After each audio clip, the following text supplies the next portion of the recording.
তোমার কাস্ট সার্টিফিকেটটা অরিজিনাল নাকি ডুপ্লিকেট, ডিজিটাল নাকি ডিজিটাল হয়নি, আজ তোমাদের জানাবো কিভাবে নিজের মোবাইলের মাধ্যমে এটা চেক করতে পারবো। সবার প্রথমে মোবাইলে থাকা গুগল ব্রাউজারটা ওপেন করে নেব। তো তোমাদের আরেকটা বিষয় জানিয়ে রাখি, এটা শুধুমাত্র এসসি আর এসটিদের জন্য, ওবিসিদের জন্য কিন্তু কোনো অপশন এখানে নেই। তো আমি সার্চ বক্সে এখানে লিখবো কাস্ট সার্টিফিকেট। তো এখানে কাস্ট লেখাতেই দেখতে পাচ্ছ এখানে লেখা আছে কাস্ট সার্টিফিকেট। তো আমি কাস্ট সার্টিফিকেটে ক্লিক করলাম।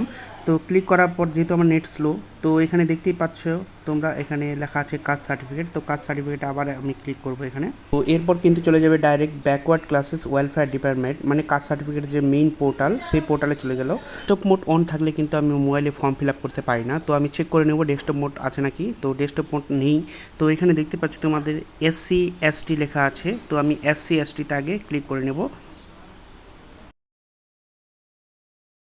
তো এসসি এসটিতে ক্লিক করার পর দেখতে পাচ্ছ এখানে অনেকগুলো অপশন চলে আসছে। Apply for SC ST, edit application, application check, check certificate, reprint application, download certificate. তো আমি চেক সার্টিফিকেটে ক্লিক করব।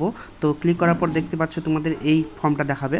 তো এই ফর্মটাতে দেখো উপরে লেখা আছে নিউ সার্টিফিকেট। তো এখানে যার যার নতুন সার্টিফিকেট আছে, নতুন সার্টিফিকেট নাম্বারটা বসাবো। বসানোর পর সার্চ করব। সার্চ করার পরে যদি নিচে ডিটেলস দেখায় তবে সার্টিফিকেটটা ডিজিটালি আছে আর অরিজিনাল।